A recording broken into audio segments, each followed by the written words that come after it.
Welcome everyone to Whimsy Woven Stories. Here, we explore gripping tales of real-life twists. Join our storytelling community. I'm 32, and for as long as I can remember, I've been the financial safety net for my chaotic family. The rest of them? A complete mess. My brother Andrew, 35, inherited $3,500 years ago and blew it all on sports betting. He can't hold a job for more than 6 months. My mother, Martha, 58, hasn't worked in decades. She survives by borrowing money she never pays back. My sister Lucy, 29, is drowning in credit card debt just to maintain an Instagram-perfect lifestyle she can't actually afford. While they wasted money, I was working double shifts, skipping vacations and living on instant noodles, just to save every dime. Over 8 long years, I managed to save $94,000. My future house down payment. 3 weeks ago, a heavy machine fell on me at work, crushing half my body. I barely remember the ambulance ride before they induced a coma to manage my brain swelling. The doctors told my family I might not survive. What no one tells you is that sometimes you can still hear everything, even when you can't move, open your eyes, or let anyone know you're aware. It's like being buried alive inside your own body. At first, the visits were what you'd expect. Mom cried. Lucy whispered prayers. Andrew fidgeted awkwardly. But by the 4th day, everything shifted. Just after a nurse left, I heard Andrew say, "He's not going to make it. We should take his money now." I prayed I misheard. Then Mom replied calmly, "He won't need it anyway." They started discussing my accounts, investments, and how to access them. Andrew mentioned power of attorney. Mom reassured him that if I woke up, I wouldn't remember any of this. Lucy hesitated, said it felt wrong, but Andrew reminded her how deep she was in debt. She fell silent. They were already dividing up my life while I was still in the room. When you can't move, your mind latches onto absurd things. The jingle of Mom's cheap bracelet brushing my hand. Andrew's breath, a sour mix of beer and mints. The 322 perforations in every ceiling tile, counted over and over to stay sane while listening to their betrayal. And all I could think about were the sacrifices I made, freezing at bus stops because I couldn't afford a car, missing parties, pouring thousands into their problems, $800 for Mom's roof, $500 for Andrew's bar fight bail, $600 for Lucy's car repair. Not one sincere thank you. To them, I was just an ATM with a heartbeat. I cried in silence. And that's when Nurse Clara noticed. She gently wiped my tears and whispered that it was a normal physical reaction. But I knew it was something else entirely. For 3 days, I lay in that hospital bed, forced to listen as more of their plans unfolded. Andrew bragged about knowing someone who could rush the paperwork. Mom was already daydreaming about her future kitchen remodel. Lucy stayed mostly quiet, but her silence spoke volumes. She was in on it too. On the 7th day, the neurologist announced that the swelling in my brain was subsiding. They'd start bringing me out of the coma soon, and there was a chance I might regain my memory. The silence that followed was suffocating. Then Mom burst into fake sobs, and Andrew bombarded the doctor with questions about potential brain damage. That was the moment I started plotting. I'd pretend to be confused, play the amnesia card, just long enough to secure my finances. That night, once the room was finally empty, Nurse Clara checked my phone. She whispered, "Your family's gone. It's just us now." I pushed every ounce of strength I had into squeezing her hand. "Can you hear me?" she asked. Another squeeze. "I'm going to help you," she said. "Hold on. Today I'm writing this from my hospital bed. I play the clueless patient whenever they visit. The doctors believe my confusion is part of the recovery process, and I'm leaning into it perfectly. Now my family floods me with fake hugs and forced concern. But I see it all. Andrew keeps testing me, asking oddly specific questions. Mom stares at me like she's calculating something. Lucy, surprisingly, looks genuinely relieved, but I'm not dropping my guard. Clara secretly slips me my phone and invents fake tests so I can have time alone. I've started locking down my accounts, changing passwords, and preparing to contact a lawyer. I don't know how this ends, but I know one thing for sure. I won't be their safety net anymore. When I walk out of here, the house I buy will have a new front door, one they'll never have a key to. My friend Harold is visiting tomorrow. He's the only person I truly trust. I'm going to tell him everything. Together, we'll make sure my family never sees a cent of what I worked so hard to earn. The doctors estimate I'll be discharged in about 2 weeks. That gives me 14 days. 14 days to build a fortress. 14 days to set the trap. 14 days to make sure they never get the chance to betray me again. I've never felt this level of rage. It clouds my thoughts and burns behind my eyes. But it's also keeping me focused. They're not going to get away with it. Not this time. I'll update when I can. For now, I need to stash this phone before the night nurse comes in. Scott, update. Wow. This blew up overnight. Thank you for all the awards and kind words. To everyone asking, yes, I fully intend to cut ties with them, but I have to be strategic. If I act too soon, they'll know I remember. Second edit. A lot of you told me to get a lawyer. Don't worry, I heard you. Harold is already helping. We've documented everything. Update from Scott. The response to my post was overwhelming. My phone actually overheated from the flood of notifications. I had to shut them off. Just to clarify, I've been fully conscious since they started bringing me out of the coma. But I've been pretending I'm still disoriented. The doctor said confusion is normal in my condition, and I'm using that to my advantage. My family has no idea that I remember every single word they said while I lay there, unmoving. They thought I was a corpse with a heartbeat. Harold visited the day after I posted.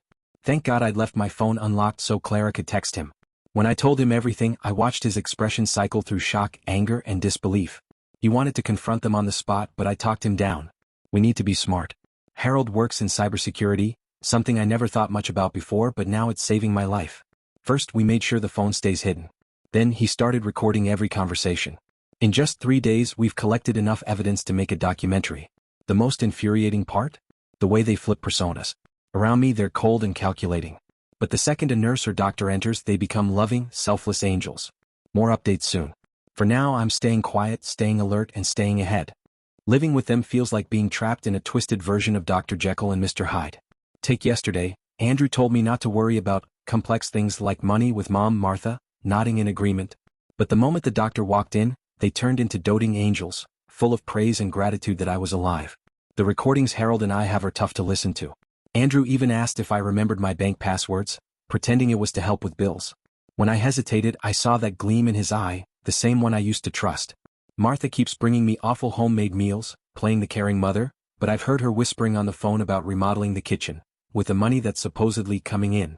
What they don't know is Harold and I haven't wasted a second. We changed every password. Then Harold set up a new email account, used only for financial alerts, completely out of their reach. Best part? A fake banking app that displays realistic but incorrect balances. So if there's ever a contradiction, I can chalk it up to confusion after the coma. I almost got caught once. Lucy saw me texting Harold in the bathroom. I played dumb, acted like I didn't even know what month it was. She bought it but looked suspicious. That's when I leaned harder into the performance. Drooling at dinner, forgetting simple words, asking the same questions twice. It's humiliating but effective. 3 days ago, Andrew tried to push legal papers into my hands, power of attorney forms. I pretended to sleep while he whispered to Martha that this was to simplify things. He even asked the doctor if I was mentally fit to make decisions. Thankfully, the doctor, who's clearly starting to suspect something, told him I was still legally autonomous. Andrew's face dropped. If I wasn't so angry, I'd have laughed. I took a risk. I signed the documents with my left hand and deliberately misspelled my middle name. They'll be useless.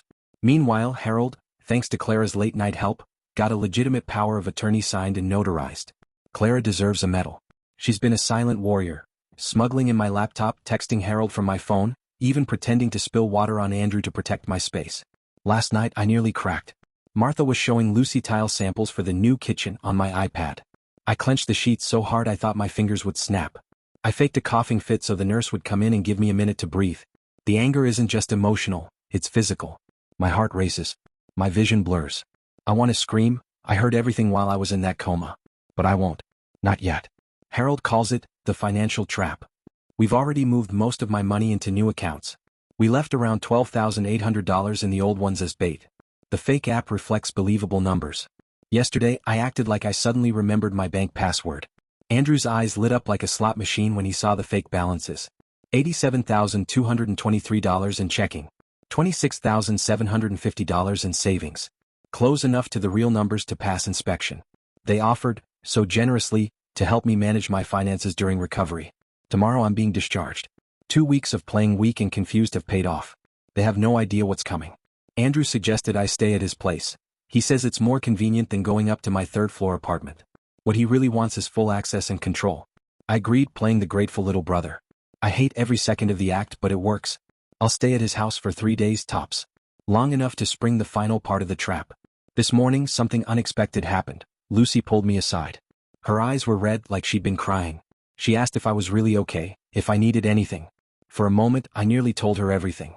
But then I remembered how she stood by in silence while they plotted to drain me dry. That trust is gone. Broken. I'm writing this from the hospital bathroom, water running so they think I'm showering. Tomorrow Harold picks me up. My car is still at my place, so he's coming to get me himself. The doctors gave me a recovery plan, therapy, appointments, all expensive. My family has already started muttering about how costly it all will be and how smart I was to save. They have no idea. In 3 days, those bait accounts will trigger fraud alerts and freeze automatically. By then I'll be at Harold's place, safe. Yes, I'm scared. And furious. I cry sometimes in secret. But I've never been clearer in my life. They were ready to rob me blind while I was fighting for my life. They're not getting away with it. Not this time. While I was fighting to survive, something inside me shifted. There's no turning back now. My next update will probably come when this is all over. Send good vibes, or whatever might help this plan succeed. I've never been great at handling conflict. Maybe that's why I've been walked over so many times.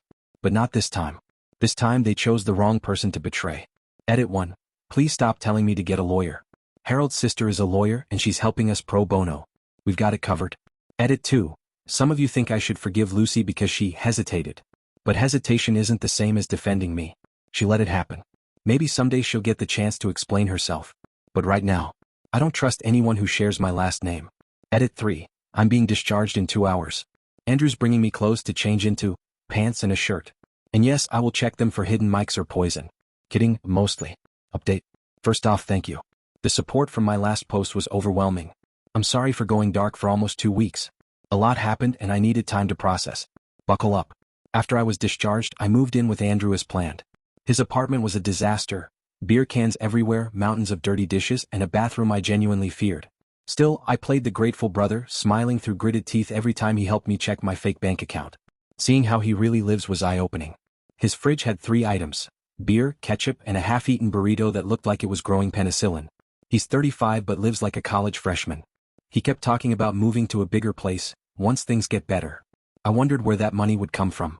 On day 2, Mom and Lucy came over with what they claimed was a home-cooked meal, clearly takeout stuffed into Tupperware. I saw the Domino's guy leave through the window. Mom spent dinner talking about her dream kitchen, waving her phone and showing Pinterest boards like, "What do you think of this tile, sweetie?" As if I cared. Andrew, meanwhile, wouldn't let go of his phone. Later, pretending not to know where to put my plate, I saw his screen. He was texting someone named Dave about getting the funds by Friday and paying it back with interest. Gambling debts, no doubt. That night, I pretended to sleep while he took another call. He told someone he'd have the money soon and that his brother didn't need to know. My blood was boiling, but I kept calm. The hardest role I've ever played. Day 3 is when it got interesting. I gave Andrew access to the fake banking portal Harold had built. I told him I was having trouble managing my accounts and needed his help. The greedy fool didn't hesitate. He wrote down all the info wide-eyed when he saw the fake balances. He looked like he'd won the lottery. He asked if I really wanted him to handle everything. I acted confused, grateful, weak. That afternoon, while he went out, probably to call his bookie, I limped to a nearby coffee shop where Harold was waiting. He had the final phase ready, a fake screen simulating a successful transfer without moving a cent. When I got back, Andrew didn't even notice I was gone. Too busy on the phone with Mom. I pretended to take extra painkillers and went to bed early. The next morning, I was ready to leave. Andrew asked for a favor, $15,000 some urgent expenses. Sure, I said, smiling. Family is family. I logged into the fake portal, showed him the successful transfer screen. He hugged me. I had to fight the urge to punch him. An hour later, I was safe at Harold's house. Then we waited. Exactly 26 hours later, chaos. Andrew called me 4 times. I didn't answer. Then Mom called. Then Lucy. Then an unknown number, probably one of Andrew's low-life friends. In under 3 hours, I had 37 missed calls and 22 messages. First panic. Then rage. I checked the fake bank portal. As expected, Andrew had tried to transfer far more than the agreed $15,000. He tried to clean out nearly half of my supposed assets, $47,860. The system triggered alerts and locked everything down. Social media told the rest of the story. Andrew paid a deposit on a new truck. Mom hired contractors to remodel her kitchen. Lucy posted a picture captioned, "Debt-free at last, money with wings, Dove." They were celebrating money they'd never touch. After 2 days of silence, I sent a message, feigning innocence. "Sorry, I've been feeling awful. What's going on?" Their panic was instant. Mom said she'd already spent $1,900 on cabinets. Andrew's $7,500 truck deposit was non-refundable. Lucy had paid off $1,100 on her credit cards. We agreed to meet at Mom's to figure it all out. I arrived looking dazed and let them talk. Pale faces. Sweaty hands. The tension was thick. For 20 minutes I played dumb. Then I placed my phone on the table, opened the recording app, and hit play. Their voices filled the room. "He's not going to make it. Let's take his money now. Even if he wakes up, he won't remember anything." The silence that followed felt nuclear. Mom went ghost white. Andrew froze, burger halfway to his mouth. Lucy started crying. I told them I'd heard every word from my hospital bed. That they had access decoy accounts. That my real savings were safe and untouchable. Andrew screamed that I'd tricked them. The irony was lost on him. Mom went full victim. We were just being practical. If you recovered, we would have told you everything.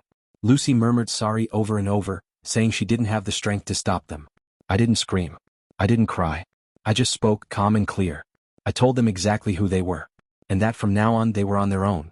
Mom begged, but we're family. I laughed. You stopped being my family when you put my money ahead of my life. Andrew made threats. I played him the clip of his plan to get power of attorney while I was in a coma. Told him I'd already sent copies to his boss and girlfriend. Silence. I told Lucy maybe we'd talk someday, but not soon. Then I left. I didn't look back. It's been 2 weeks. Andrew's truck financing was canceled. The dealership is suing him. Mom lost her deposit. Lucy's credit card payments were reversed. She's in debt again. I returned to my own apartment. Harold helped me install security cameras, which came in handy when Andrew showed up drunk, banging on the door. I changed my number, but I still keep the old phone to read their pleas. Clara, the nurse who cared for me, reached out to Harold. She went through something similar with her own family. We're meeting for coffee next week. Maybe something more will come of it, but even if not, her kindness means everything. Today marks 1 month since I woke up from the coma. 30 days of betrayal, deception, and finally, justice. I'd like to say I feel victorious, but honestly it hurts. Losing your family, first when they betray you and again when you leave them behind, leaves a hollow place inside you. Still, there's something new in my chest. Strength. I'm nobody's safety net anymore. This morning, I started the process of moving to a modest studio apartment by the river. Far from the noise. Far from their shadows. Maybe I'll go to therapy. Maybe I'll accept Clara's invitation to volunteer at her clinic. I don't know what's next. But now I know one thing for sure. Trust is earned, not inherited. Thanks for listening. Share your opinion in comment section and also do like and subscribe to the channel.